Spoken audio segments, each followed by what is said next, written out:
Hi, it's Sue from Pre-Motion Quilt along with Ren. What we're working on today is just ways to get better control of how to use your hands and manipulate your sandwich and how to just do different shapes and change those shapes into different things. A good one to start off with is basically a U shape or just a wavy line. Your wavy line is used in so many different aspects of quilting with background fills and outlining. So by practicing this, you also learn how to go around curves without leaving eyelashes in your work. When we get to the end, we'll move on and we'll just add another shape in. Again, it's just the same sort of curve. You're not really changing anything. You're only just putting it into a different direction.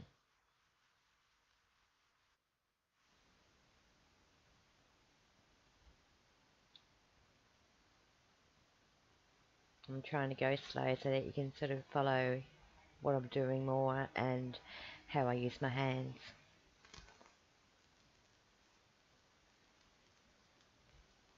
So start off, just add one more shape. We're going to curve to the side, come back down.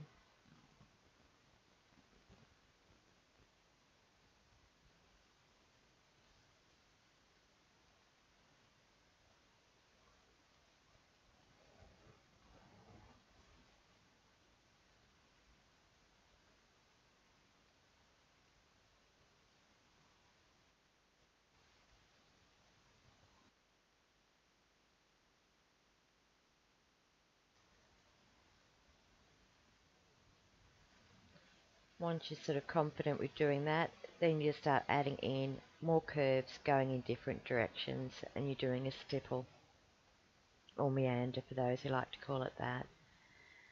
Exactly the same shape. All you're doing is changing directions.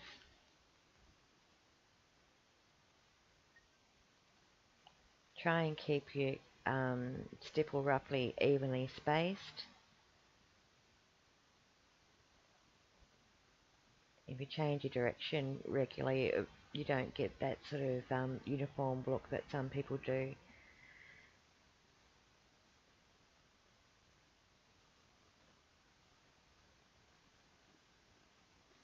And that's how simple it is to do that. Now we'll move on to another curve variation.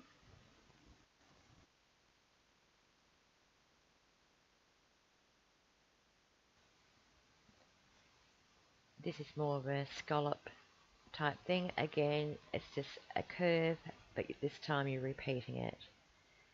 This is a simple background fill that you can use in lots of areas.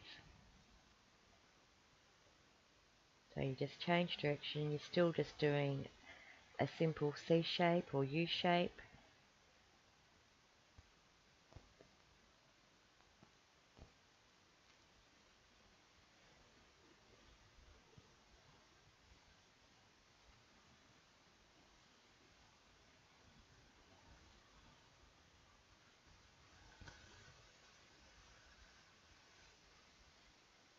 Then you just pick an exit point to change direction.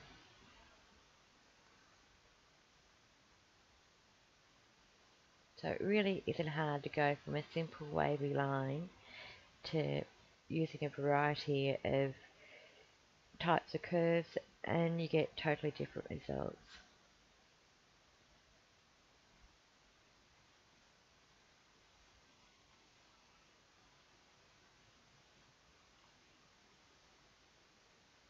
Okay, so now we're doing pebbles or circles. You're really just doing a figure of 8. So you just go around, come back, and then just do a half circle to move on. You're just moving your hands in a circular direction.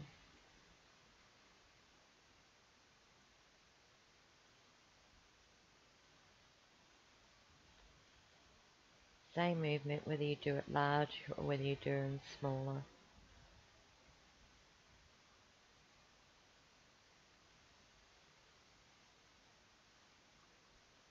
Still just doing that figure of 8.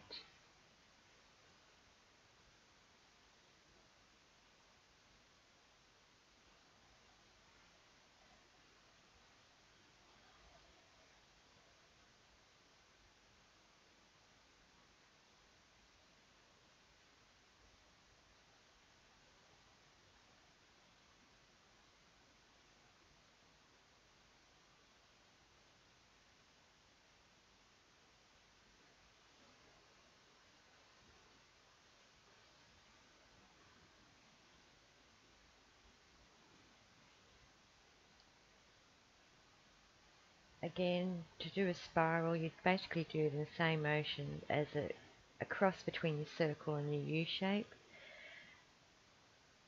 You're almost doing a circle and then you're pivoting to come back.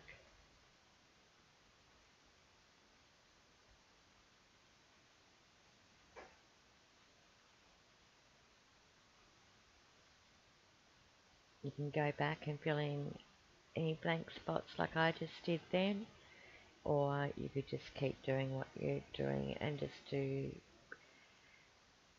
more spirals. You can have your point on the end, you can have a rounded point in the center. It really is up to you what you prefer and how you like to do it.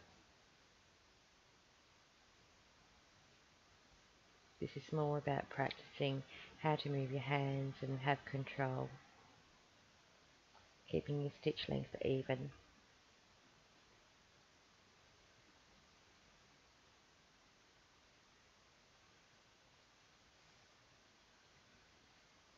Keeping in the curve theme, we're doing a repeating part circle. Just travelling along the line to do the back part circle. This is a good one to practice, not just as a background fill in general, but with changing directions. You're keeping want your curves to stay basically the same and at equal distance apart. So you're also practicing an echo at the same time. But it's also helping to teach the mind that we can change direction and still do the same thing without any issues. With small projects, it's very easy to get into the habit of turning your quilt so that you're always going in the direction that you like. If you're working on an actual large quilt, you can't do that. So being able to change directions and keep the pattern repetitive is really worth practicing.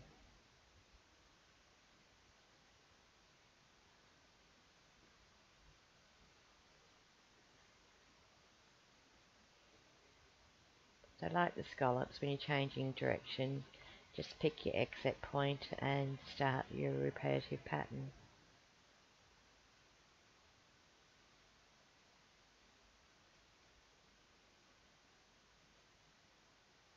I had this piece of fabric marked as a 1/4 inch lines and I've got a 1/4 inch grid in places.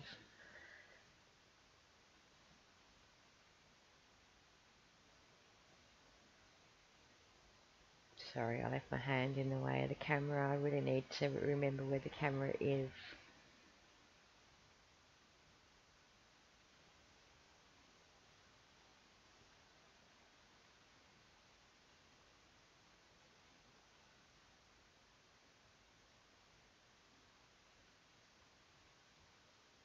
When we get to the end, we'll do some free hand clamshell type shapes.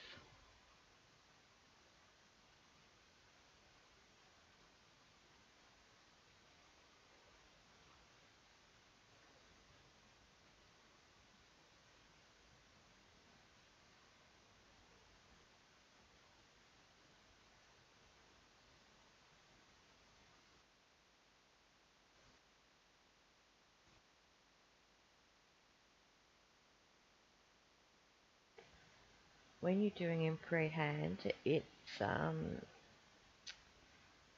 can be quite hard to keep them uniform. It's both with the curve, it's a very easy to get a lopsided curve, as well as your height can vary. So even just having a line drawn helps to keep that balance in the sides. Now moving over into where I've got a inch grid, I'm using the middle line as a center point for my curve. And this helps keep them very uniform. Now to backtrack, I'm just doing a variation. I just think any space is practice space. So you can just do different ideas of what you would like to try, whether it's curls, whether it's more of a seashell effect. it doesn't really matter. You don't have to do it, it's just something I like to do.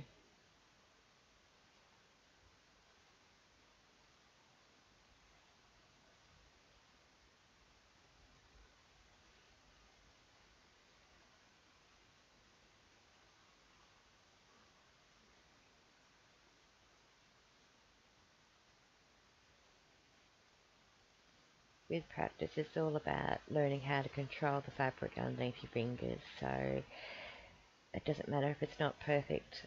It's about trying ideas. It's about learning control and just having fun.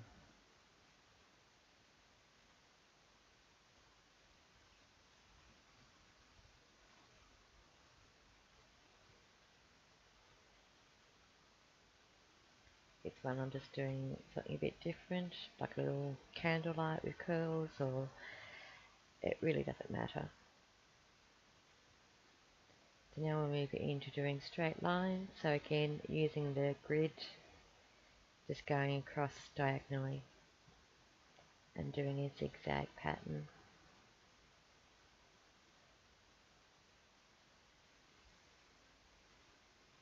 These are all things that you use a lot when you're actually quilting on a quilt to do different effects. Coming back now to do a square on point.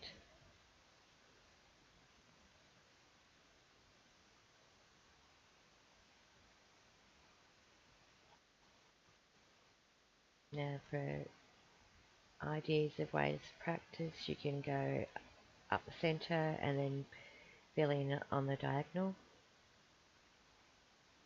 So you got like a half triangle that's in relief. Again, creating high and low areas.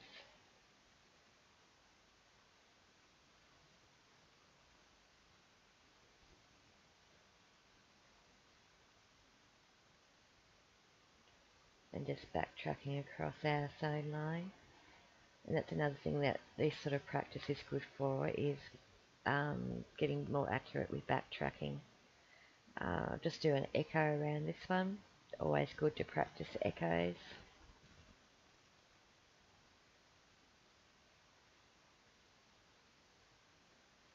Backtrack for an exit point, and my camera is beeping, so I don't know how much I'll get done of this, but I'll just divide it into 4 and do a wriggly line in opposite corners.